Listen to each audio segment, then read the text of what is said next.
जय हिंद। मैं ब्रिगेडियर हेमंत महाजन। अभी कुछ देर पहले एक ट्राई सर्विस ब्रीफिंग हुई जिसके अंदर अग्निवीर के ऊपर बहुत सारी चीजें बताई गई। इसका मैं संक्षेप में आपको एक समरी बताने वाला हूं क्योंकि ये समझना आपके लिए काफी इम्पोर्टेंट है जो इसमें भर्ती होना चाहते हैं। सबसे पहले ये बात बिल्कुल साफ है कि अग्निवीर जो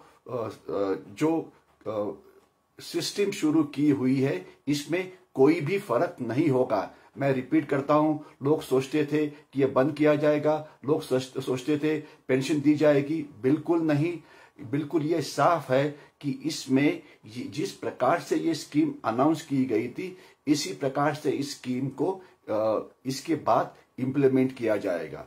नंबर एक बात। दूसरा ये बात बताई गई कि जिन्होंने हिंसाचार में हिस्सा लिया हुआ है, जिनके फोटोग्राफ आए हुए हैं, इनको इस स्कीम के अंदर बिल्कुल ही चांस नहीं है क्योंकि डिसिप्लिन ये फौज का सबसे इंपॉर्टेंट अंग है।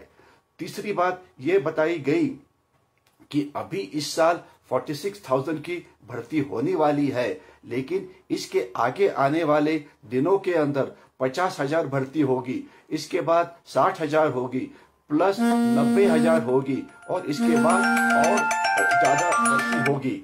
तो ये सब जो चीज है आपको ध्यान में आना चाहिए, यानी कि आगे आने वाले दिनों के अंदर ये भर्ती बढ़ने वाली है।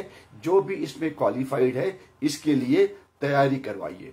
तीसरा पॉइंट ये बताया गया कि जिन्होंने पहले एग्जामिनेशंस दी थी पार्शली या कुछ, क्या उनको कंसिडर किया जाएगा, क्या उस एग्जामिनेशन का रिजल्ट कंसिडर किया जाएगा? तो ये बात साफ की गई कि नहीं, पीछे क्योंकि 2 साल से कोरोना चल रहा है इसलिए उनकी फिजिकल फिटनेस क्या है, मेंटल फिटनेस क्या है, ये पता नहीं है। तो इसके पहले जितनी भी एग्जाम हुई अनफॉर्चुनेटली वो अभी कोई मायना नहीं रखती है। आपको फिर एक बार एग्जामिनेशन के लिए अपीयर करना पड़ेगा। नेक्स्ट पॉइंट यह है कि क्या इनको जो 2 बड़े मुद्दे थे 4 साल के बाद, क्या तो 4 साल के बाद ये उम्मीद है कि बहुत सारे लोगों को जरूर नौकरी मिलेगी क्योंकि 25% तो एब्सॉर्ब होने वाले हैं, 75% नहीं होने वाले हैं। लेकिन सेंट्रल आर्म पुलिस फोर्सेस है, पैरामिलिट्री फोर्सेस है, पुलिस है, स्टेट गवर्नमेंट है, बाय एंड लार्ज इनको जॉब मिलने की उम्मीद ये काफी ज्यादा है।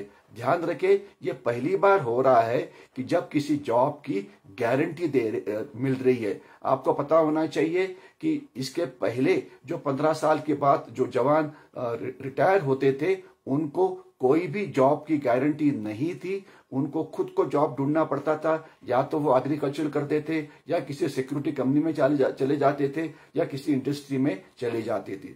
तो ये एक काफी सारी इंप्रूवमेंट हुई है।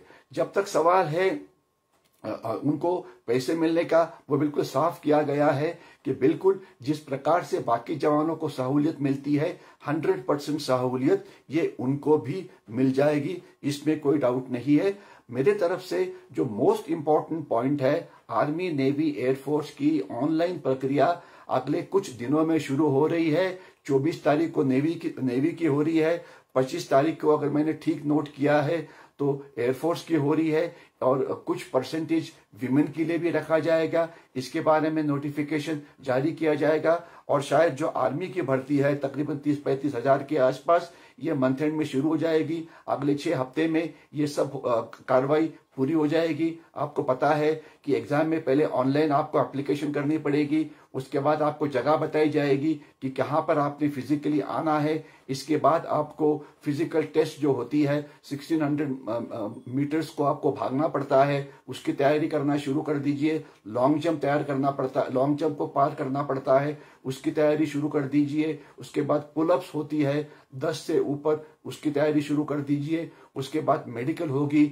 मेडिकल के लिए मैंने पहले भी बताया था, एक बार रिपीट करता हूं कि आपके मेडिकल खुद के करवा लीजिए किसी अच्छे आर्मी मेडिकल कोर के डॉक्टर से, क्योंकि मेडिकल अगर डिसेबिलिटी कुछ होती है तो वो एक्सेप्ट नहीं होती, इसलिए मेडिकल आपका खुद से करवाना ये जरूरी है। उसके बाद रिटन एग्जामिनेशन होती है, मल्टीपल क्वेश्चंस होते हैं, उसके लिए तैयारी शुरू कर दीजिए, क्योंकि याद रखना ये चाहिए कि वैकेंसीज 46,000 है, लेकिन जो अपीयर होने वाले होते हैं उससे 10 गुना ज्यादा होते हैं। इसलिए ये जरूरी है कि आप बिल्कुल तैयारी करें। मैंने एक बार मराठी में बताया था, महाराष्ट्र के अंदर और बाकी स्टेट के अंदर भी इस प्रकार से कुछ इंस्टीट्यूशंस है जो ट्रेनिंग देती है। महाराष्ट्र में सरकार की प्री रिक्रूटमेंट ट्रेनिंग सेंटर्स है, सातारा में है, इसके बाद कोल्हापुर में है, इसके बाद बुल्ढाना में है। वहां पे वो बिल्कुल कम पैसों के साथ आपकी 6 से 8 हफ्ते की ट्रेनिंग करते हैं।